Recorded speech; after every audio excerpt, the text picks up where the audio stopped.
Okay. So welcome everybody to tonight's webinar, which focuses on transitioning from pediatric to adult care. When you have a lifelong condition, this can be a challenge for both the parents and the teens, or even young adults, if that's when they're moving on to adult doctors. We are here to help, and we have leading doctors from Cleveland Clinic here with us tonight to give some guidance from the pediatric side, from the adult side, and the surgical side. As always, there will be plenty of time for your questions after the presentations. And please put those in the Q&A box on Zoom, not in the chat, but in the Q&A box. That's where I'll be looking later for the questions. Before we get to the speakers and our CEO was going to say a couple of words, I just want to tell you a little bit about Cleveland Clinic and their commitment to our community, because they are really great partners. As you can see here, they participate full force in our Cleveland Walk for Victory. And I think this was the only place where we ever had snow angels for victory. That was a few years ago. And as Dr. Zahka— You don't see your slides, Eileen. You can't see my slides? Oh no, this share thing. Oh no, because that would be terrible if you didn't see that. Okay, how about now? Because are we good now? Yes, okay, great. So we have snow angels for victory. And as Dr. Zahka mentioned earlier, we were just chatting with the pandemic, Cleveland had their opportunity to change their walk to the fall, where there was less likelihood of snow. But they had a beautiful day in the fall, one of our first walks back after the pandemic, and it was incredible. But Cleveland Clinic is also a leader in the worldwide medical education on Marfan and aortic disease awareness through their Aortic Disease Awareness Week programs and their toll rounds on medical educational events. And we're just so fortunate to have them as partners to be leading the charge for our community of people with Marfan, Loeys-Dietz, and VEDS. So now I'd like to turn it over to our President and CEO, Michael Weimer, to say a few words and introduce our speakers. Thanks, Eileen. It's great to be here this evening as we're quickly approaching spring. It's an exciting time in the growth and impact of the foundation. Thankfully, most of our events will now happen in person for the remainder of the year. And that will include our first conference in several years, scheduled for early July in Newport Beach. You'll be hearing more about that later tonight. We've also had an extraordinary run during these challenging times. And as I mentioned earlier, if you happen to be on the webinar at that point, we partnered with some of the greatest, not most dedicated medical professionals in the world. And folks like tonight really carried the foundation in our communities through these interesting times. So we are forever indebted to the wonderful group of colleagues we have. And, at the health fair also during the annual conference, they're extraordinarily helpful as well. Tonight, I have the pleasure of introducing our speakers from the world-renowned Cleveland Clinic. They are all great champions of our community of people that have Marfan, Loeys-Dietz, VEDS, or related conditions. And they're actually just terrific partners with the foundation. Dr. Ken Zahka is professor of pediatrics at the Cleveland Clinic Lerner College of Medicine at Case Western University School of Medicine. His clinical focus is genetic forms of cardiovascular disease, including connective tissue diseases. Dr. Zahka is involved in researching medical therapy for hypertrophic cardiomyopathy. His current education focus is on curriculum development to facilitate cardiology fellowship training in cardiopulmonary exercise testing and physiology. Dr. Vidyasagar Kalahasti is director, Marfan Syndrome and Connective Tissue Disorder Clinic, a member of the Aortic Center, and a staff cardiologist in the section of cardiovascular imaging and the Robert and Suzanne Thomas Department of Cardiovascular Medicine. Dr. Kalahasti's specialties include aortic diseases, aortic aneurysm and aortic dissection, valvular heart disease, coronary artery disease, and also general cardiology. And also with us tonight is Dr. Eric Roselli.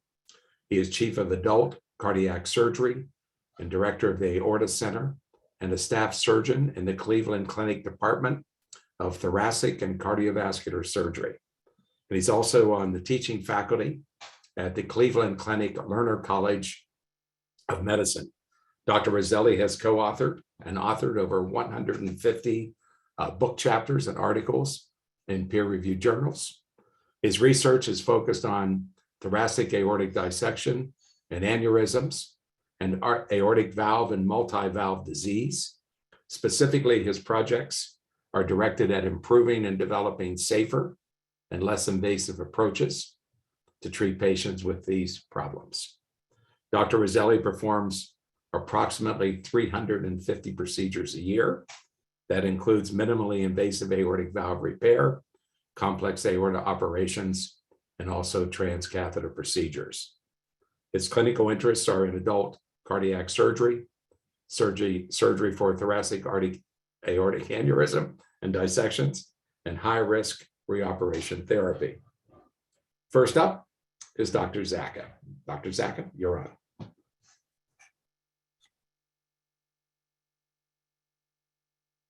All right, I'm unmuted, and the question is, can you see my screen yet? No, you need to share screen. All right, and share. How's that? There you go. That's great. Well, thank you all for inviting me to be part of this program. This is, in some ways, my disclosure slide. My proper name is Kenneth. I will say everybody, including all of my friends on the adult side of the world at the Cleveland Clinic, call me Ken. So every time I get signed up for something from their side, it's always Ken. and I try to be flexible about that, but I'm Ken. My training actually comes from the world of pediatric cardiology, but all through my career, I've also done adult congenital heart disease clinically and from research, and I am board certified in adult congenital heart disease.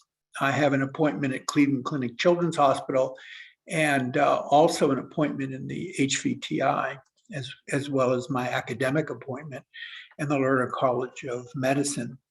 And this gives me a little bit of a unique view into this concept of transition. And because I take care of a lot of adults with congenital heart disease as well. Let's see. Now,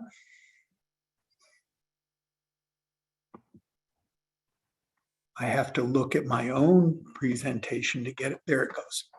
All right. So as Sagar and I were kind of comparing our talks and working on things, I thought perhaps rather than kind of sharing a lot of the documentation that's been written about transition from pediatrics to adults, I'd give you my sense of things. And I think that Sagar is going to go into a little bit more depth about the some of the guidelines. But if you Google the word transition, it's defined in one of the Google places as the process or a period of changing from one state or condition to another. And you know, this is an interesting concept because we don't actually do that as a light switch. It's not you go from some state to another. You actually, in a very transitional way, change very gradually. And so I think we have to be a little bit careful about viewing this as a black and white process. But I think that our goal at the Cleveland Clinic in our genetic aortopathy practice is actually to make that transition imperceptible and to provide a medical home to ensure comprehensive care. And that's something that both Dr. Kalahasti and I have been interested in, because I think we both realize that, yes, we are cardiologists, but we're also very committed to the whole patient of Marfan syndrome. And at least in our organization, you know, we also have to be the coordinators and help make sure that all the services that we provide get done in a timely manner. Because the fact of the matter is, most of the patients see us the most often. And then I pondered, well, when do these transitions occur? Because there are many times in the life of a patient with Marfan syndrome where a transition can occur. And, you know, I will say that from the standpoint of being the one that's being transitioned to, if you will, I think the most difficult one is, in fact, when you transition from general cardiology, where the person seeing you is not a specialist in Marfan, or if you transition from another provider to a Marfan specialist. And because the amount of new information that may actually happen during that transition and the unsettling part of it could be quite dramatic. Transitions also occur, and those of us who have been in academic medicine for a long time know that nobody is handcuffed in place, and providers actually can come and go. And I've actually been only in 3 places during my whole 40-year career. First was Hopkins, and then was at University Hospitals here in Cleveland, and now at the Cleveland Clinic for the last 12 years. But people retire, people decide they want to go to other institutions, and sometimes we don't do a very good job of working and helping you with that transition. Now, and what we've done on the pediatric side to try to make sure, since the vast majority of patients, or all the patients with Marfan and Loeys-Dietz and Vascular VEDS I take care of, is that we've hired a nurse practitioner, Nikki Rush, and to help be the other quarterback of our practice. And she knows absolutely everything about how we approach connective tissue cardiovascular disease and all the other problems that are part of connective tissue disease.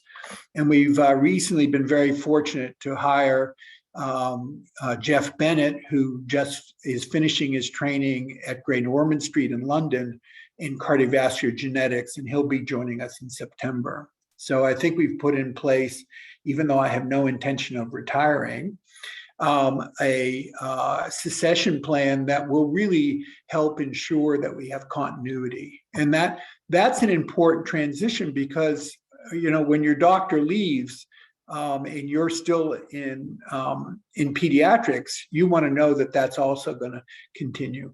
And then obviously the transition that everybody was thinking about today is the transition from childhood to adulthood.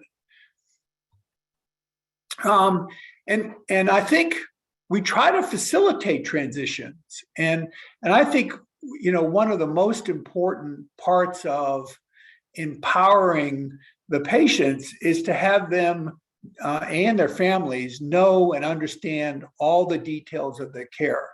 You know, and at one point that was, oh, it's just good enough to know what your diagnosis is.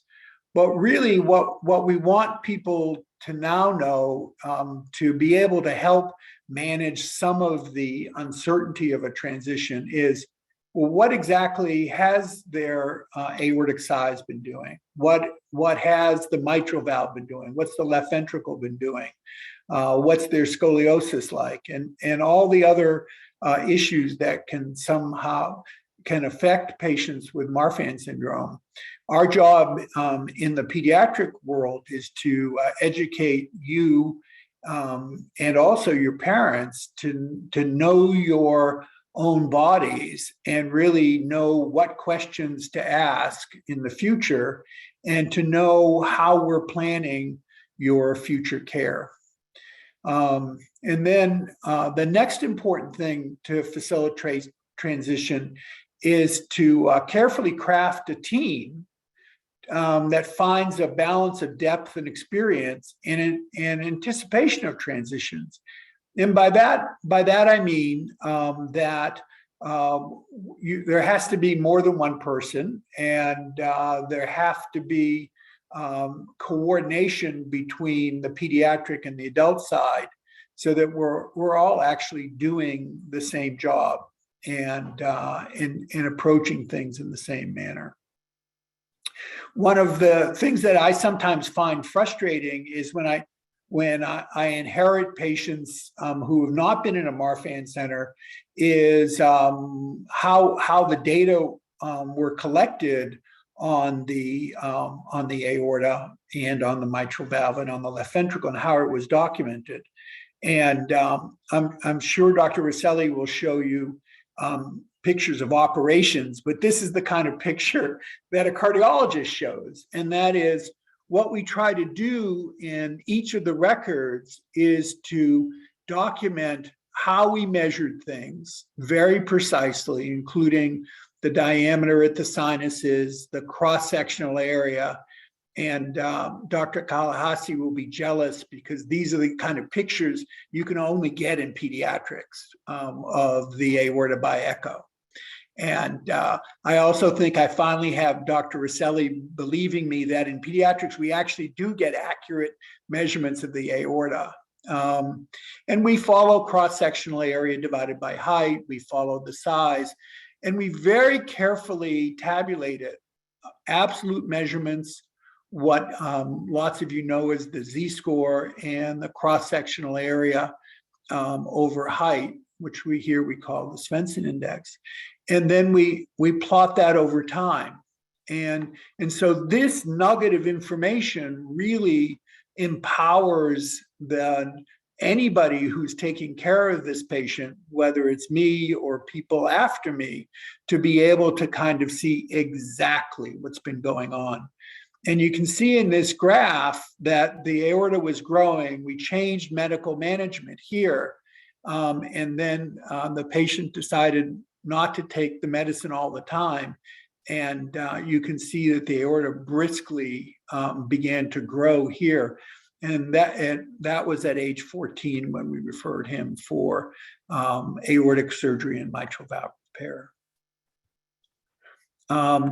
Next, and this is what I was mentioning before, when at all appropriate, we use a uniform approach across all ages. And I think that Dr. Kalahasti knows how I approach patients, and I think I know how he approaches patients.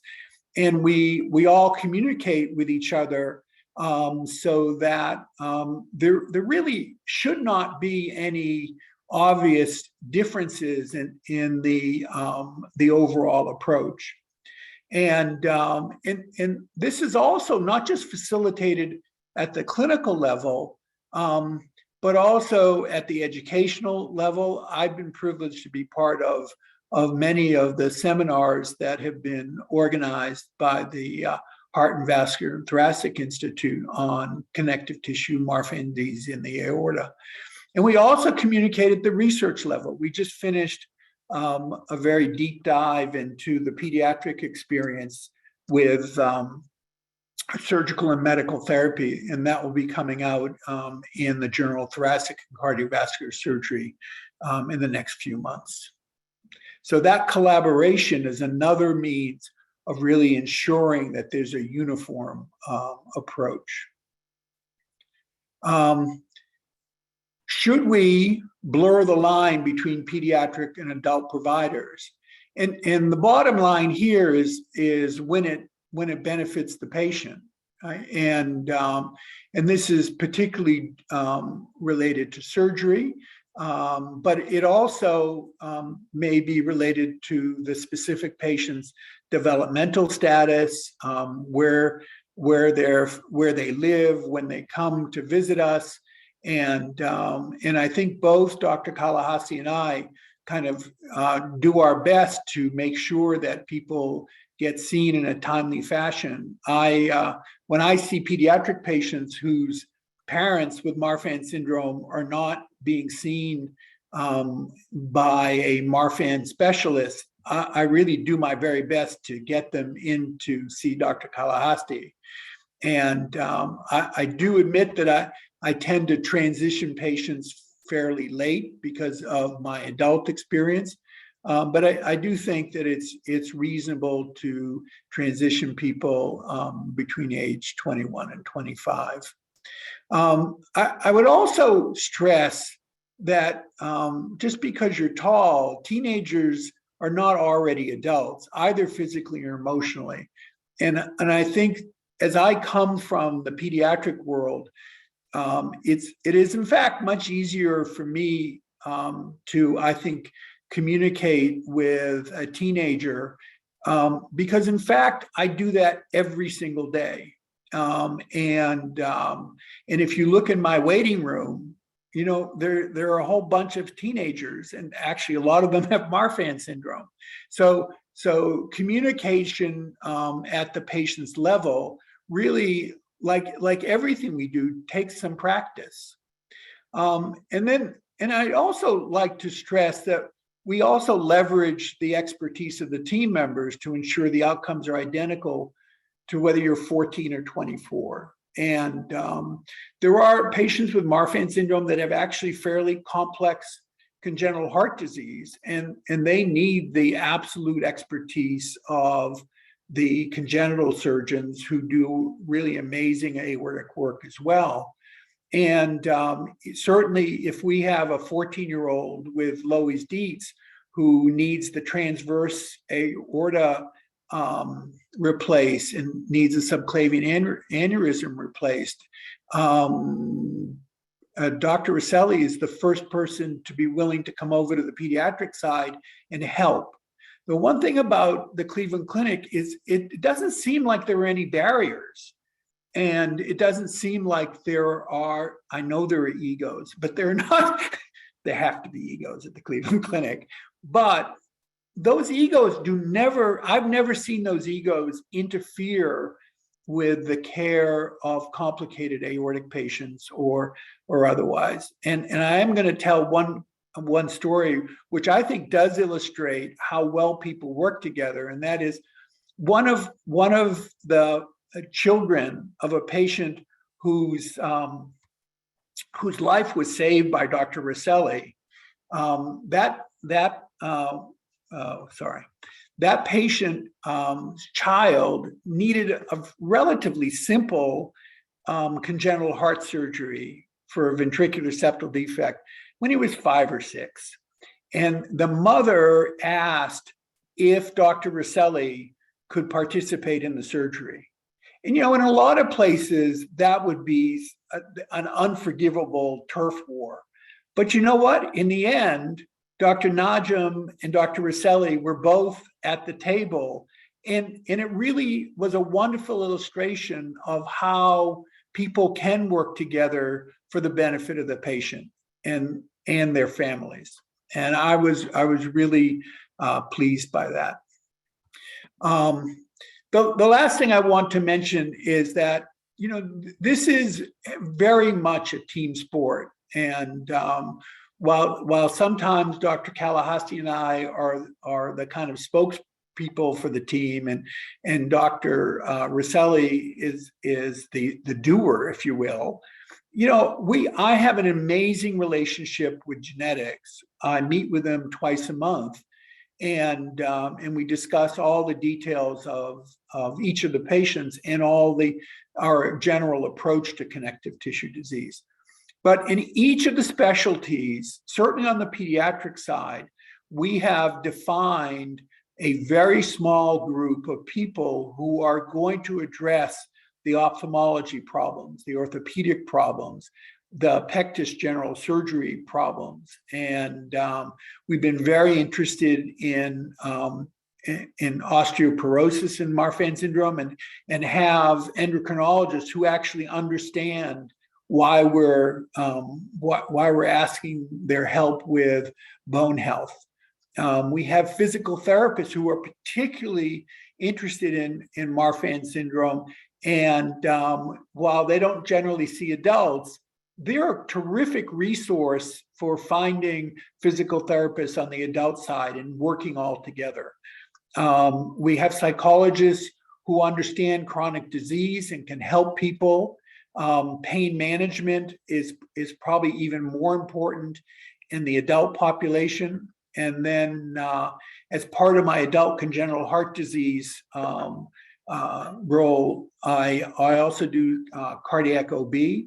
And obviously, women with aortic disease get pregnant, and we have a very well-honed obstetrical approach to those individuals. That's it for me. Thank you. Thank you, Dr. Zahka. We're going to have Dr. Kalahasti next. So I think, Dr. Zahka, you just have to stop sharing and then. I'm trying. Okay, great. Okay. Let me see, meeting controls. Oh, here we go. Stop sharing. There it is up there. Did I do it? And I'm gonna. You got it. Thank you.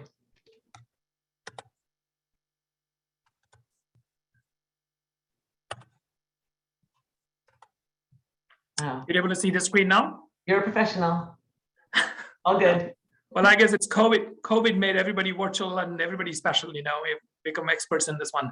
Well, thanks so much to Eileen and Michael and Helene and all the others who are on the call. And thank you so much for the opportunity to talk to, you know, both Marfan patients and families. And I'm going to build on what Ken has already presented with regards to transitioning. And as Ken had talked about, you know, I'm going to share some guidelines that was put out by the pediatric societies as to the transitions and, you know, what are the different elements that we need to look at.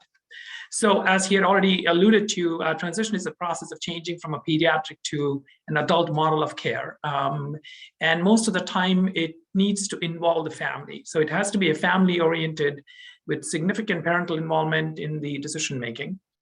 The adult care, important things to keep in mind between the pediatric and adult care is patient specific. There is autonomy, there's independent skills of the patients.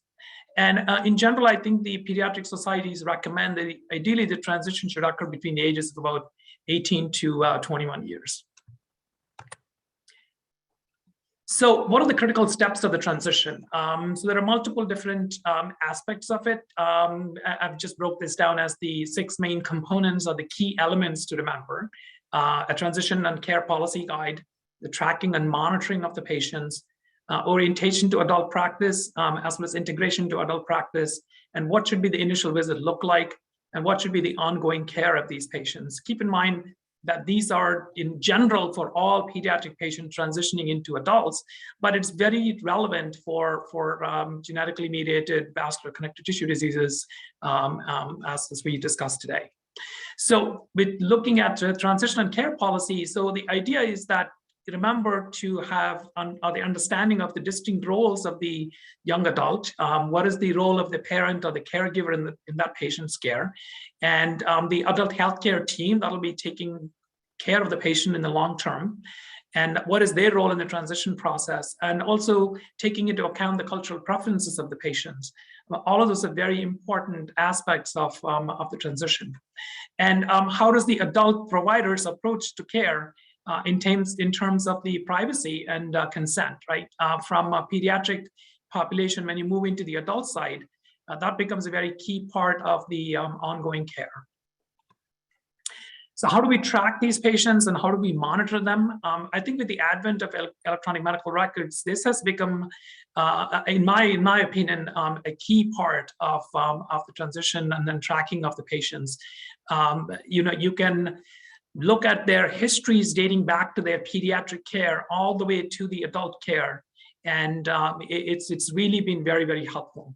The other key part of monitoring, which I like to emphasize, you know, in very, very solid terms, is that when you're looking at imaging, particularly in the setting of like an aortic root dilatation or an aneurysm in any of the branch vessels, it's very important. Imaging at the same center with a similar technique and similar technologies really allows a very close longitudinal tracking of, let's say, aortic root dimensions or left ventricular dimensions, and that's going to be very well done and very reliably and very easily done if imaging is done in the same center with the similar kind of technique. So in general terms, with regards to orientation of the adult practice, it's a process to welcome the patient as the patient is transitioning, and orient the new young adults into practice, understanding or making them understand what are the different providers who provide different services with regards to the specialist. I think if those things, again, these should be tailored to each patient, what their unique situation is, because the presentation of the patient may be different from different patients, right? So, somebody has a much significant pectus deformity versus, scoliosis deformity. And how does that fit into each person's care, and introducing who are the different providers who may be available to help with that. Again, the most important thing is communication. How do you communicate?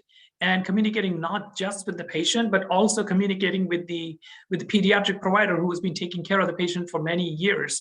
And I think this is where what Ken was alluding to is that it should be as seamless as possible, that it should not appear that there is this sudden jump, like the turn on the switch, that you've changed from one to the other. I think it should be as seamless as possible. And in that sense, I regularly communicate with Ken about his patients that have transitioned, because to understand what their preferences are, and sometimes from a physician's perspective, it's very important to communicate with the pediatric provider.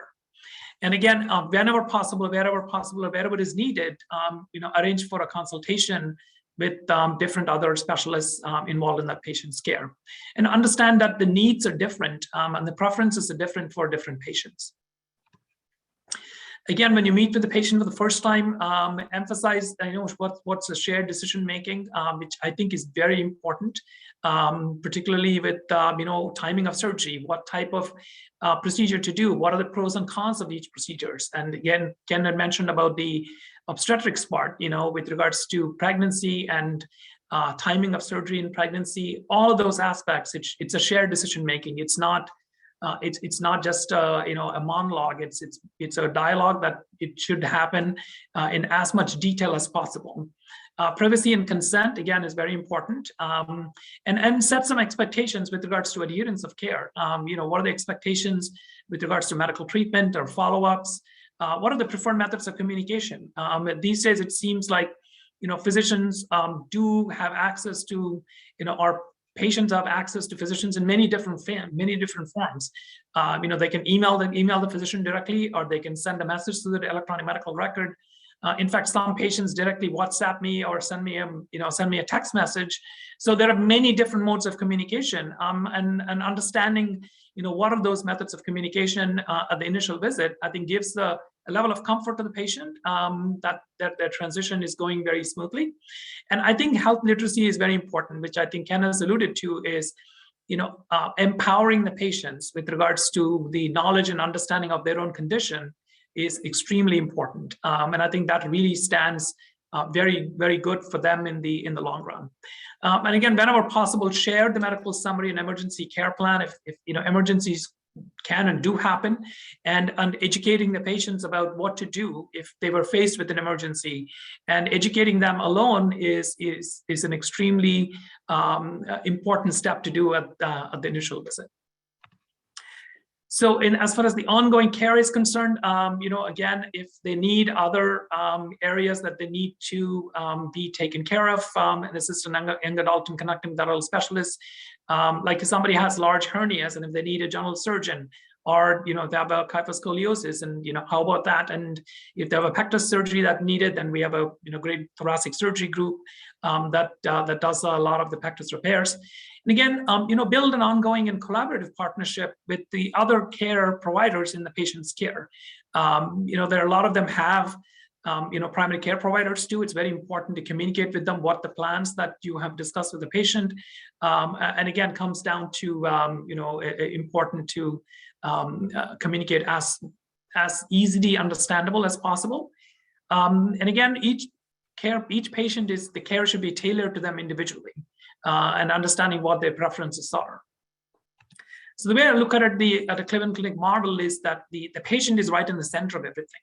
And if you look at, all the other players they're all focused on the patient. And if you keep that in mind, everything that you do should be to manage the patient the best way possible. and also to have the best outcomes for the patient, moving forward in every aspect, whether it's surgical or medical or any other procedure that they need. And in that sense, all of these are very important players. I think, as Ken has mentioned about the aortic team. So this is the team that I look at it in each patient's care. It doesn't mean that I don't communicate with Ken. Same thing if they had previous surgery, and if they need a future surgery, then collaboration between the surgeons. Genetics play a significantly important role, not just in the initial diagnosis, but also for pregnancy counseling or those kinds of aspects are very important too. And I didn't list all the other specialists, but Ken has mentioned them in his slide about general surgeons or orthopedic or ophthalmology I mentioned here. All the other specialists that are involved in the care. I think everybody is focused on maximizing but the best outcomes for the patient as possible. The important thing that I have a privilege of working with, at the Cleveland Clinic is there are a team of specialists, and I think we do a very good job of having team of teams in trying to find what's the best strategy for the patient. And I think the key aspects of that is also very good communication and a very active collaboration, and discuss cases, with the other specialists in an open and as much detail as possible. And to be able to communicate that to the patient, yeah, I discussed something with this, specialist in this area or the surgeon, and we think this would be the best step. I think that kind of collaborative approach, I think, is extremely important. So I think that's my last slide. So again, thank you so much for giving me this opportunity, and look forward to the questions. Thank you so much, Dr. Kalahasti. And now we have Dr. Roselli.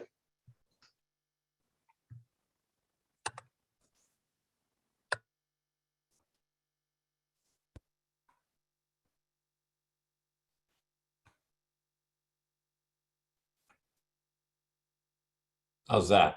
Can you guys see it? Yep, that's great. We just need slide view because we see your other slides on the side. What's that? Just do the slideshow view because we see your other slides on the side. Oh, I just clicked on a slideshow and it's showing the because I have split screen. Let's try that again. Eric, are you on a dual monitor? Yeah. Yeah, I think that's probably what he's at. Screen number 2. It's blank right now when we see the How about screen. that? That's Yeah, perfect. There you go. That good? Yeah, I had to go to screen number 2. Okay. I think I agree with everything that the two of you guys said. As is typical of the way that we share our care. we have lots of areas of agreement. And I was really interested in this topic. It's something we've brought up many times because we have a lot of families that we take care of where, as I've said before, I think in this very forum, when it comes to a patient with hereditary aortic condition, you are not your genes. Every patient is different. And we have patients within families that have genetically triggered causes of aneurysm, be it, Marfan or Loeys-Dietz or some other familial aortopathy. And we're going to see the names of those things expand as we understand them better. Where one family member is affected as a child, another family is affected as a middle-aged person or later on in life. But I think it's really important that we understand that what we're providing is lifelong care to everybody. I tried to sort of explore what's out there about this topic, what kind of research has been done about this topic of transitioning care in general. And there's not a whole lot out there written about the specific topic of the aorta patient or patient with Marfan syndrome or the very specific topic of patients that I see. But there is quite a bit written about patients with congenital conditions and especially congenital heart conditions. And it's interesting if you look at that data, and that includes sort of a review of all patients with congenital heart disease, as Dr. Zahka many of those he's very familiar with. As we've gotten better at taking care of some of those patients who sometimes require surgery as a very small child, we're seeing over 80% of patients with congenital heart disease survive into adulthood. With Marfan and Loeys-Dietz, of course, it's much higher than that. But in those analyses, they've found that something like only 50% of patients or so had what was described as a really good transition of care. And if you read in that literature, even though I agree with what both of you guys have said, that the kind of time to make the real transition from a pediatric specialist to an adult specialist is around 18 to 21 years old, depending on the individual. That literature out there actually describes beginning the transition process as early as 12 years old. And there have been some randomized controlled trials sort of looking at these, putting these transition processes in place at younger and younger ages. There's a chapter 1, a chapter 2, and a chapter 3 randomized controlled study where they looked at patients kind of later in adolescence, and then 15 and 16-year-olds, and then 13 and 14-year-olds. And what's interesting, you can see in this slide here, in this one of these studies, this was a study that was done in Sweden. There's a whole bunch of processes that go on. A lot of these are led by nurses, but the important sort of message that begins early with adolescents and children is to educate them about what's going on, so we can expand their knowledge base and start to give them the self-management skills that they need. And I was reading through a lot of this stuff, and it's interesting, as the father of 3 teenagers, that every single thing that they talk about that are important lessons for the congenital heart disease patient is really relevant for every single teenager when it comes to teaching them lessons about life. It's a really difficult phase for human beings to go through, where you have to learn about yourself, learn about how to get along well with others, and kind of learn to become an independent human being. And patients who have a chronic diagnosis, whatever it is, whether it's a complex adult congenital heart disease of some kind, or it's a connective tissue disorder, or an aortopathy kind of syndrome, you've got to learn those lessons. Plus, you have the added a burden of understanding that you managing your own health care is going to be another thing that you have to learn to take care of, in addition to your relationships and your education and your finances and everything else. So, I think the data that's out there is pretty interesting. I just show this slide from this one paper from the Stepstones group because it's got good colors and a whole bunch of steps in it. But really what they're talking about in this other paper, which really simplified, the goals of treatment, are providing people with the tools they need to have the best quality of life, and especially this idea of a health-related quality of life when you have to deal with a lifetime of health issues. And it's about providing people the skills they need to have autonomy and have some, some self-management of their care, which requires compliance with treatment. And so I love this topic of just sort of, and we heard from the previous 2 speakers a lot about the importance of communicating with our patients and making sure that they know that we're all working together to take care of them. And that one of the important things that we find in our center when it comes to taking care of patients is that we communicate well across the disciplines. And that's something what, I'm always bragging about. The Cleveland Clinic is sort of designed around that. We really are a place that's built on collaborating across disciplines. We don't have artificial silos like this or that department. We share bottom lines, and we share, of course, when we share a bottom line, when it comes to sort of the administrative organization, that allows us to kind of focus on the most important thing, and that's taking care of our patients.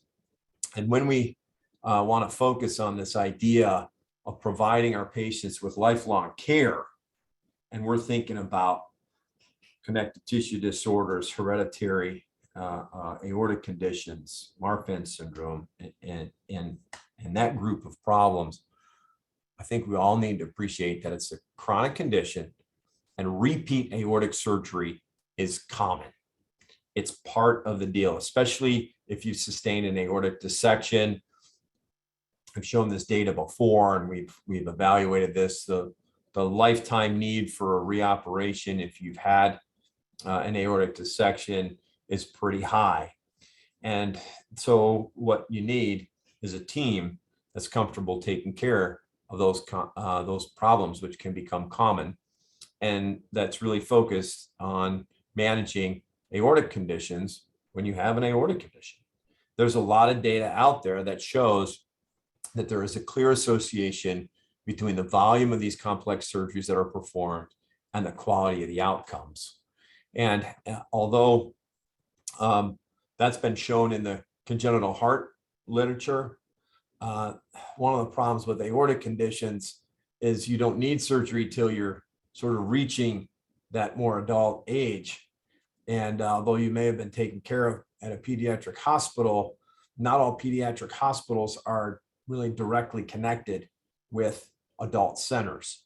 We're unique in Cleveland that we have that, but a lot of the really great pediatric hospitals are these quaternary care centers that are a little bit in a silo. But I know personally, a lot of those great places are also building relationships to knock down those silo walls and make sure that the teams are working better and that we're allowing our patients to kind of get that transition to care. And when I mentioned this kind of volume to outcome relationship, this is just some data that I just got.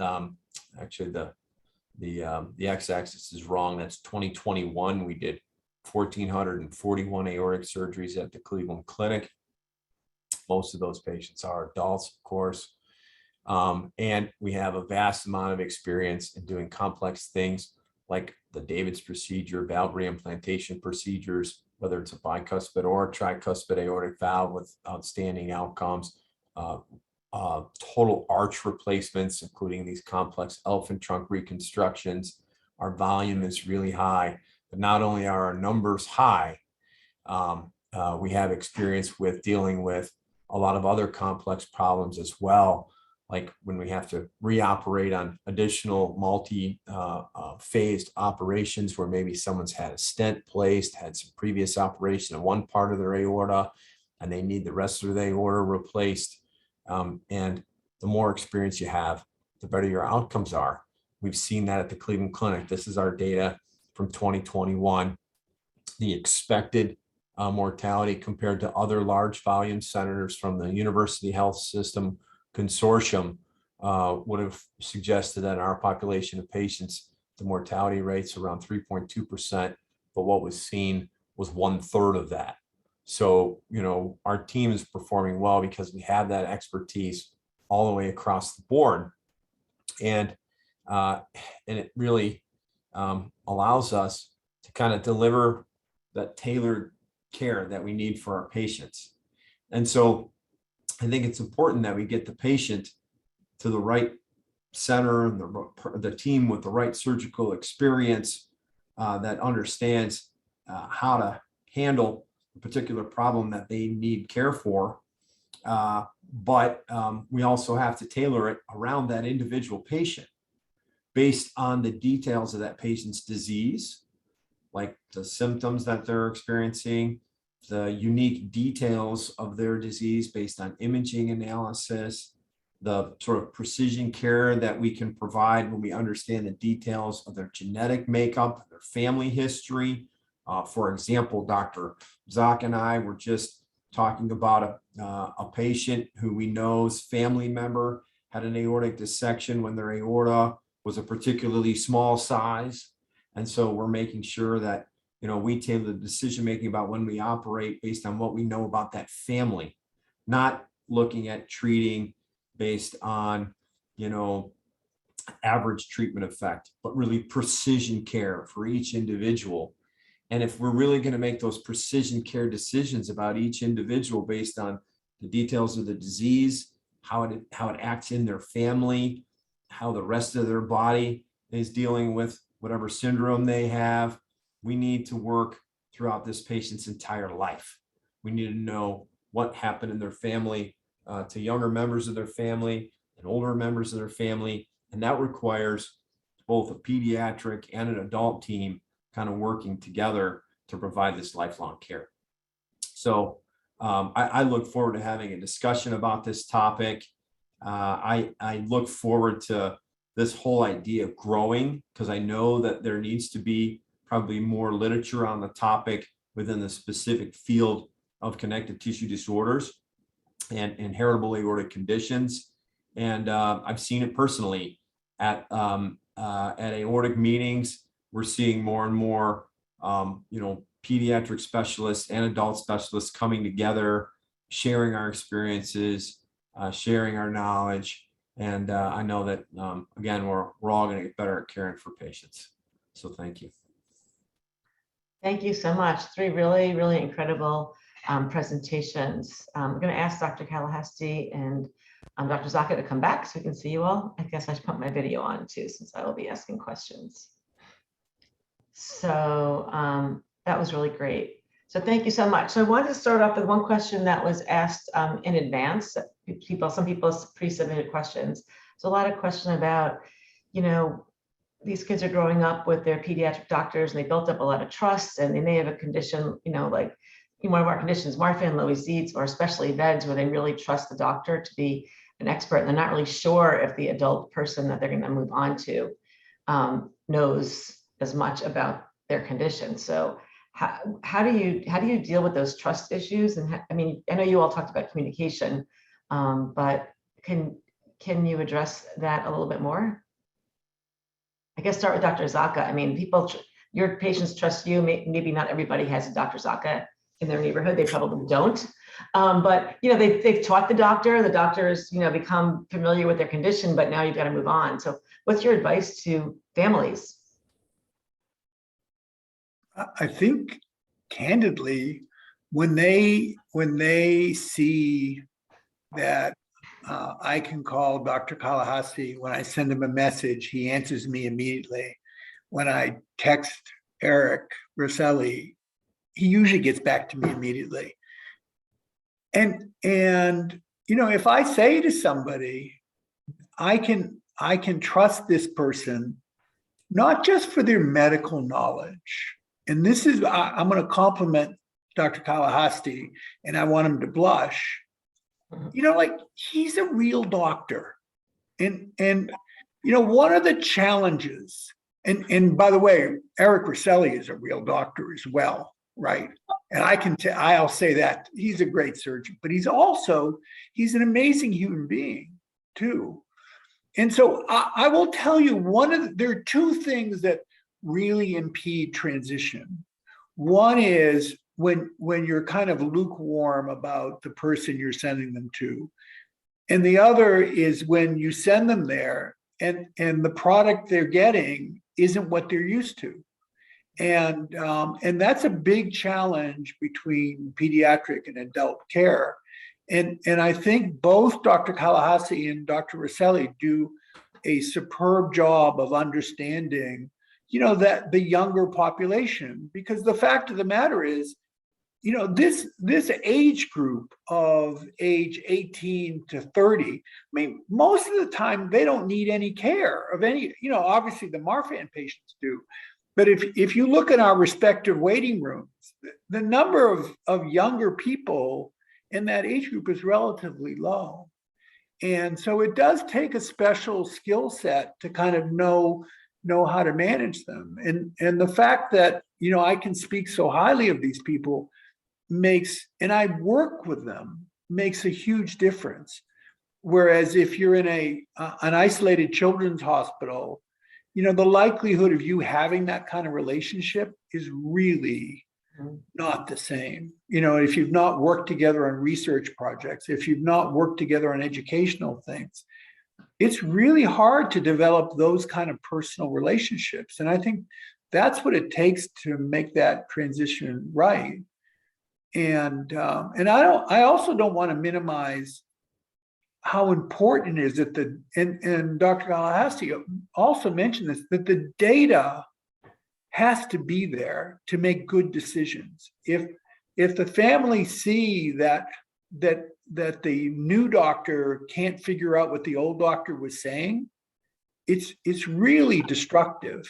And so the fact that Dr. Kalahasti and I speak the same language, and we have the same medical record, and we approach imaging the same way, really makes a huge difference.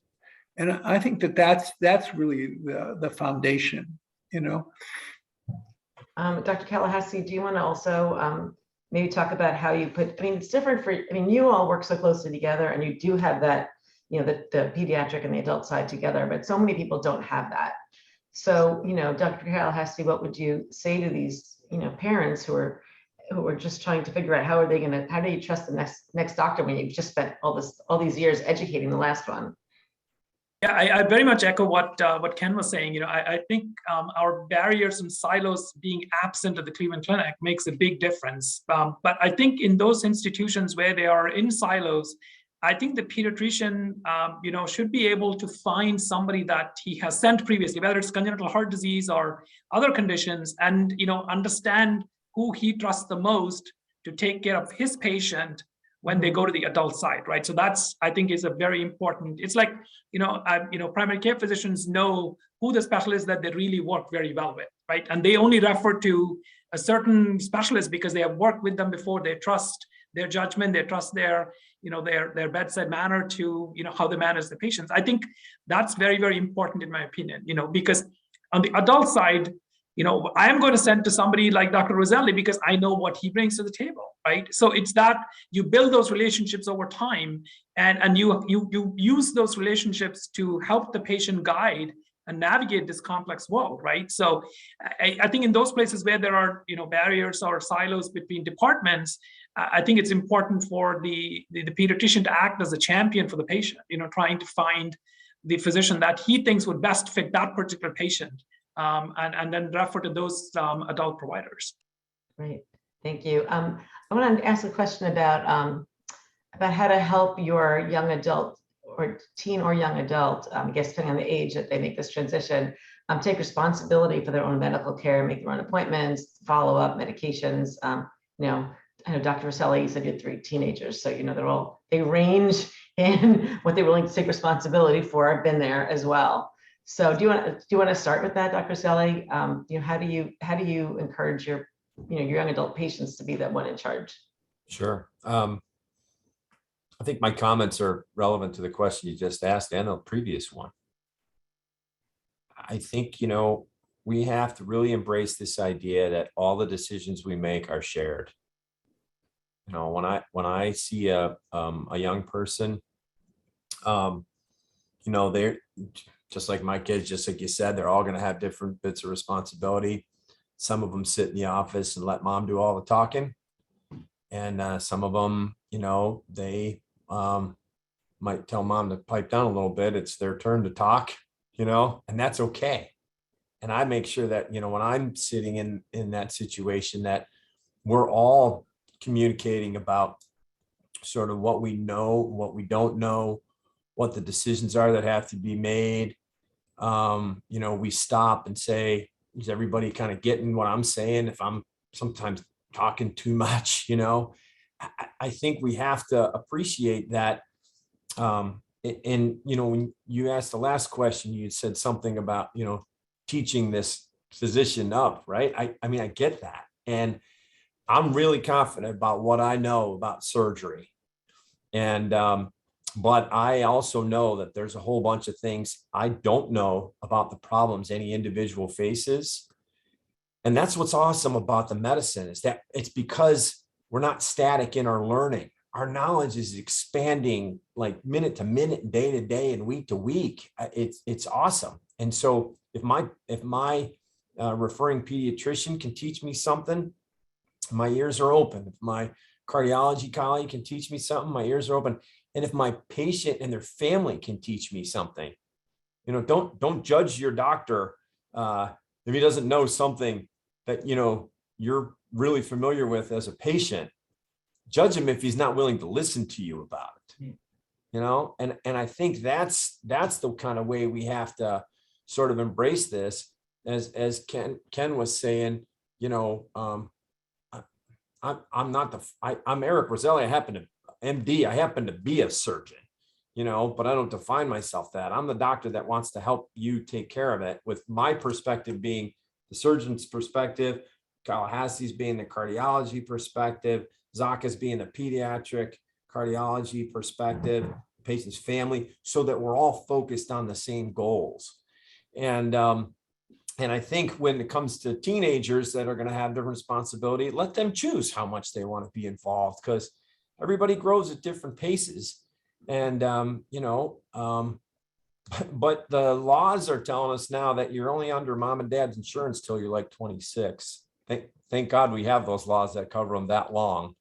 But at some point, that adolescent person is going to have to figure out when they become the adult that takes that, that role.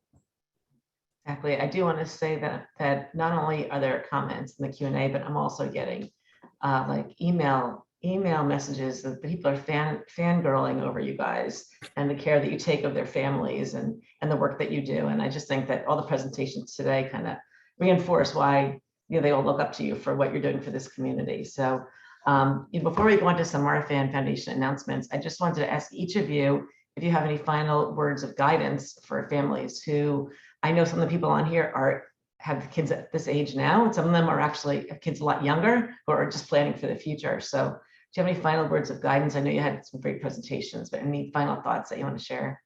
Dr. Roselli, you're on top for my screen, so do you want to go first? Sure, because there's a Q&A from a patient of mine and Dr. K's that asked, knowing that multiple aorta surgeries are common, how do you not live under the black aorta cloud and relax and live your life? I think it's, we all have the black cloud of death sort of that comes with life. So if you're doing everything, don't worry about that. Live your days and do the best you can to live in the moment, and know that if you're working with a team, a whole team to monitor things the way that you're supposed to monitor things, just trust in that and have faith in that, and don't have and put away that fear. Hopefully that sort of faith in the knowledge will expand, and other people are out there that also get that, what I call scanxiety. That's going to come and go. But there's lots of people out there that care about you and can help you. Yeah, and I just want to reinforce also that we did a webinar last year with people who had aortic surgery, and they talked about life after dissection. Some of them had plans, some of them had life after aortic surgery. People think that aortic surgery is the end, but they all gave their perspective about life after surgery and how they dealt with anxiety and the different ways of coping. Because we didn't even get to the whole mental health side of this, which that's a topic for another day. Dr. Kalahasti, any other thoughts that you wanted to share?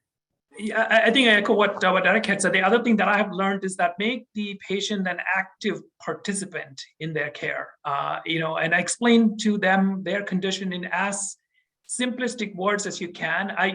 Patients who know me, they know that I always look in front of the scans and show them exactly what their aorta looks like, which Eric does too.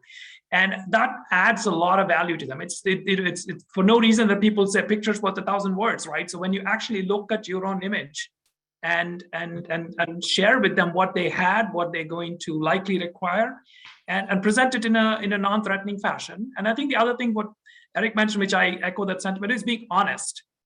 Being honest with the patient and saying, this is what I know. If I don't know something, I'll check with my colleagues and I'll try to get you an answer, or I'll send you a different specialist who may know more than I do. So I think just being honest with the patient, I think that definitely, helps a lot for the patient to set their own expectations with each of the providers. Exactly. Dr. Zahka? I actually also think that it's important, especially in the younger patients, to predict the future for them. Because I think uncertainty is really hard. And so if I see somebody that I've been following on a yearly basis, where we talk about the numbers and this and that, I say, all right, of everybody I've seen like you, I'm going to predict that you are going to need surgery between age 25 and 30, if that's what's appropriate. In other words, to say this is not a random event. We are going to intervene when we know we need to intervene. You are going to need surgery. This is what we're going to do. This is why we're going to do it. And not make it, what will happen. We don't know. Actually, we do know. We have enough experience that we really should be pretty good at predicting things. The last thing I say is that I try to help people understand not just what their disease is and what their recurrence risk and everything, but as Dr. Roselli said, how do you put this in perspective? And in addition to asking them every time, why do you come and see me, et cetera, sometimes I'll ask them, do you remember Dr. Marfan's first name? In other words, try to be a little bit informal with them, but then I'll say to them, what are you going to tell your future spouse? And the first time I asked that, it's actually usually around age 12. They look at me like I have 6 heads. And I say, and they start talking about the aorta, they start talking about Marfan. I said, stop. What I want you to tell your future spouse, and by the way, I say spouse, I used to say wife or husband, but we have to be enlightened now. And I say to them, this is what you say to your future spouse. I love you. We're lucky to have each other. And oh, by the way, I'm going to need work done. But they're going to be able to help me.